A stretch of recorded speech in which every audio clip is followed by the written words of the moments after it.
ॐ अज्ञानतिमिरान्धस्य ज्ञानाञ्जनशलाकया चक्षुरुन्मिलितं येन तस्मै श्रीगुरवे नमः।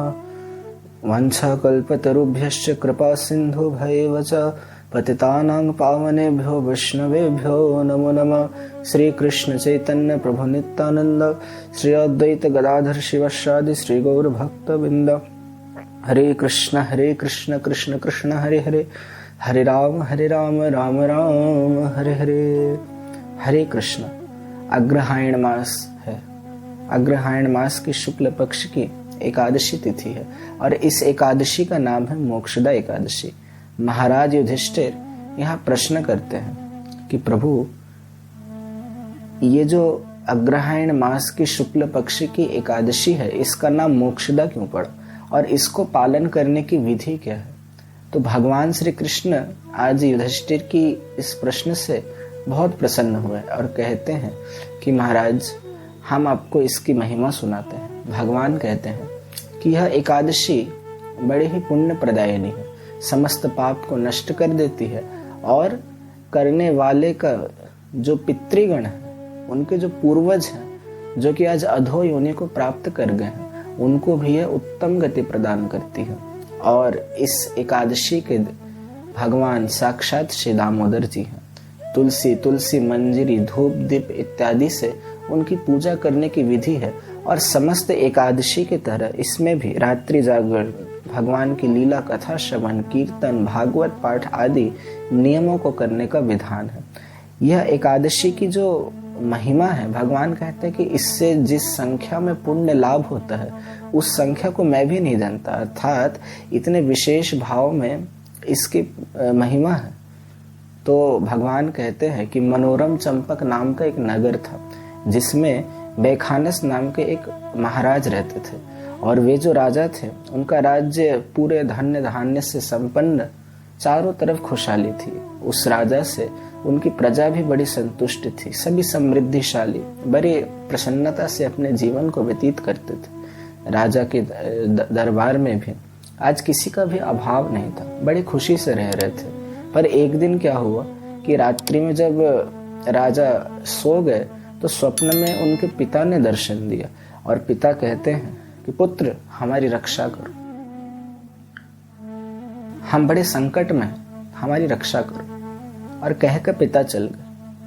अब राजा जब अगले दिन उठे तो अपने पिता को इस हाल में देखकर, उनकी इस बात को श्रवण कर बड़े दुखी हुए, बड़े चिंतावित हुए। अब चिंता लेकर आज उनके राज्य में जो वेद वेदांत के पंडित ब्राह्मणगण रहते थे उनकी शरण में गए और उन्हें कहा कि हे विप्रगण, मेरे पिता ने इस प्रकार मुझे दर्शन दिया और मुझे ऐसा ऐसा कहा है। अब आप हमारी चिंता दूर करिए कि हम ऐसा कौन सा उपाय करें जिससे उनका कल्याण कर सके। तब ब्राह्मणों ने कहा कि महाराज, आपके इस दुख का निवारण केवल एक व्यक्ति ही कर सकते हैं। आपके राज्य से कुछ दूर पर्वत मुनि का आश्रम है, आप उनके पास जाइए, उनकी शरण में जाइए। वे भूत भविष्य वर्तमान को जानने वाले हैं, वे आपकी दुख से निवृत्ति कर सकते हैं। तो राजाओं ने ब्राह्मणों का आशीर्वाद लेकर पर्वत मुनि के आश्रम पे गए और उन्हें दंडवत प्रणाम किया, उनको अपनी समस्त कष्ट को बताया और कहा कि आप ही हमारा कल्याण करिए, हम क्या करें। तब ऋषिवर ने अपने आंख बंद किए और कुछ ही समय में सब कुछ जान गए और कहते हैं कि महाराज, आपके जो पिता थे वे पिता पूर्व जन्म में बहुत कामासक्त थे। अनेक प्रकार के व्यसनों को ने उनको घेर रखा था और वृद्धावस्था में शक्तिहीन होते हुए भी उन्होंने विवाह किया। 2 पत्नी थी, जिसमें एक पत्नी के साथ तो बड़े प्रेम और आदर पूर्वक उन्होंने जीवन बिताया, पर जो दूसरी पत्नी थी उनसे बात नहीं करते, उनको कष्ट देते। तो इसी अपराध के कारण आज उनको बहुत ही नीच योनि प्राप्त हुई है, नरक में अनेक प्रकार के कष्टों को भोग रहे हैं। तो इसीलिए तुम्हें स्वप्न में दर्शन देकर और तुमसे आज इस प्रकार उन्होंने कहा। तब महाराज पूछते हैं कि फिर मुझे क्या करना चाहिए? तो ऋषिवर कहते हैं कि इसका एक ही उपाय है, ये अग्रहायण मास की शुक्ल पक्ष की जो मोक्षदा एकादशी है, इस एकादशी का तुम विधि पूर्वक पालन करो और इसके पुण्य को अपने पिता को दान करना, फिर वे उत्तम गति को लाभ करेंगे।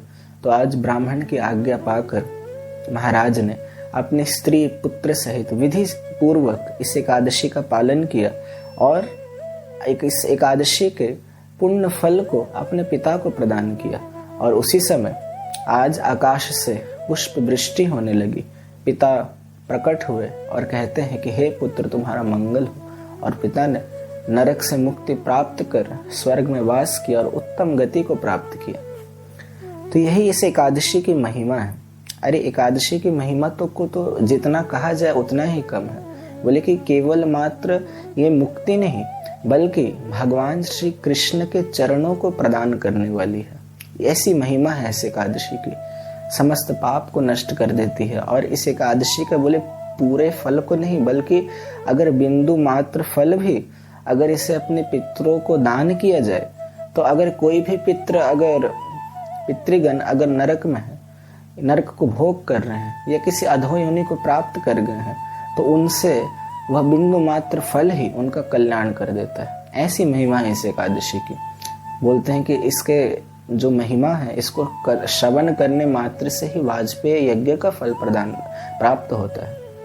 और जिस प्रकार महाराज ने अपने पिता के लिए इस एकादशी का पालन किया, उनका कल्याण किया, आज एक पुत्र का यही कर्तव्य है जो कि शास्त्रों में वर्णित है। और पुत्र ही नहीं, बल्कि प्रत्येक संबंधी, जिस भी प्रकार के हमारे जितने भी संबंधी, वे पिता हो, माता हो, या पिता माता के लिए उनका पुत्र ही क्यों ना हो, आज प्रत्येक संबंध की सार्थकता इसी में है कि जो हमारे प्रियजन हैं, जो हमारे संबंधी हैं, उनको हम भगवत मार्ग पर ला सके, भगवान से जोड़ सके। ऐसे तो हम अपने संबंधियों के लिए बहुत कुछ करते हैं और वे भी हमारे लिए करते हैं। तो इसीलिए वे जो भी कुछ भी करते हैं, उनसे हो सकता है हमें कुछ समय का सुख प्राप्त हो या कुछ समय की सुविधा हमें प्राप्त हो, पर हमें ऐसा कार्य करना चाहिए जिससे हम अपने किसी भी संबंधी का या किसी भी ऐसे हमारे प्रियजन का हम नित्य कल्याण कर सके। अर्थात ऐसे कार्य करना है जिससे आज उनके इस संपूर्ण जीवन के दुख को हम विनाश कर सके। अब जिस प्रकार राजा ने अपने पिता को उस नरक से मुक्ति दिलाकर स्वर्ग की प्राप्ति कराई, तो हमें भी अपने पिता माता को अगर वे भगवत मार्ग पर नहीं है, तो उन्हें भगवत मार्ग की ओर लाना है। इसी में एक पुत्र की पुत्रता प्रकाशित होती है, एक माता पिता की उनका वात्सल्यता प्रकाशित होती है। अगर हम वास्तविक में अगर हम माता पिता हैं, तो अपने पुत्र का अगर कल्याण चाहते हैं, तो उसको भगवत मार्ग पर लाना ही श्रेष्ठ है। क्योंकि जो हमें भगवान से जोड़े, जो हमें भगवान की ओर जाने में सहायता करे, हमारे असली निजजन वही है। क्योंकि ऐसे कोई कार्य करने से फायदा नहीं जिससे हम कुछ समय की सुख सुविधा प्रदान कर सके। ऐसे कार्य करके क्या होगा? कुछ समय सुखी रहेंगे, फिर मृत्यु के पश्चात इसी जन्म में आना होगा, फिर दुख भोगना होगा, और ये चक्कर चलते ही रहेगा।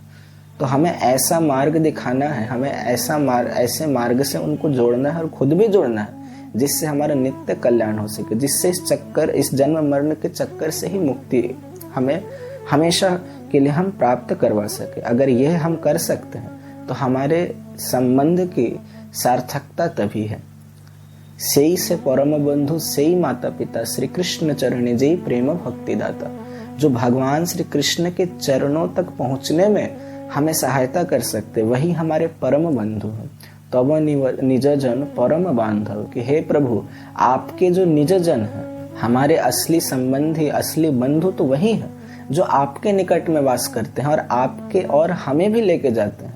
ऐसे ही जो जन है वह श्रेष्ठ हैं। इसीलिए हमारा भी यही कर्तव्य होना चाहिए कि हम स्वयं भी इसका पालन करें, अपने जीवन को भक्तिमय बनाएं, और हमारे जो संबंधी हैं, हमारे जो निकट रहने वाले लोग हैं, उनको भी इस मार्ग पे लाएं। पर स्वयं आगे खुद का कल्याण करें, आगे खुद इसे पालन करें। क्यों? क्योंकि जन्म सार्थक करो परो उपकार। आगे सर्वप्रथम अपने जन्म को सार्थक करना है, उसके बाद जाके परो उपकार अर्थात जन कल्याण करना है। तो जन कल्याण ना भी हो सके, तो अगर आप पुत्र हो तो अपने पिता माता को अवश्य ही इस मार्ग पर लाने का प्रयास करो। अगर पिता माता हो तो पहले स्वयं भी आओ और पुत्र को लाने का प्रयास करो, तब जाके जन कल्याण हम कर सकते हैं। तो यही हमारा कर्तव्य है, मनुष्य मात्र का यही कर्तव्य है कि स्वयं पहले खुद का जीवन कल्याण करे, फिर सबके जीवन को कल्याण करने का प्रयास करे। इसी से हमें भगवान की वह दुर्लभ भक्ति प्राप्त होगी और भगवान हमसे सर्वदा प्रसन्न रहेंगे। इसीलिए आप भी श्रद्धा भक्ति के सहित इस एकादशी का पालन करें, अधिक से अधिक नाम करें, भगवान की कथाओं को श्रवण करें और इससे हम अवश्य ही भक्ति मार्ग में बड़े ही तीव्र गति से प्रगति करेंगे। तो इस एकादशी का पालन तो करना है। अच्छा, इसको सिर्फ पालन करने से भी नहीं होगा, बोले कि पालन अगर कर लिया तो इसका पारण भी समय पर करना होगा, क्योंकि अगर एकादशी का या किसी भी व्रत का अगर पारण का समय ठीक ना रहे तो व्रत का फल नहीं मिलता। इसीलिए आज पारण अवश्य समय पे करें। इस एकादशी का पारण का समय कल का रहने वाला है सूर्य उदय होने के पश्चात 9:40 के पहले, उसके पहले ही कर ले तो श्रेष्ठ। इन्होंने निर्जला उपवास किया है, वे भगवान के चरणामृत से ये पारण कर, जिन्होंने फलहार किया है वे निर्माल्य या किसी भी वस्तु को भगवान को भोग अर्पण करके और उससे अपना पारण कर सकते हैं। तो समय से पारण करें, निष्ठा से एकादशी का पालन करें। हरे कृष्ण।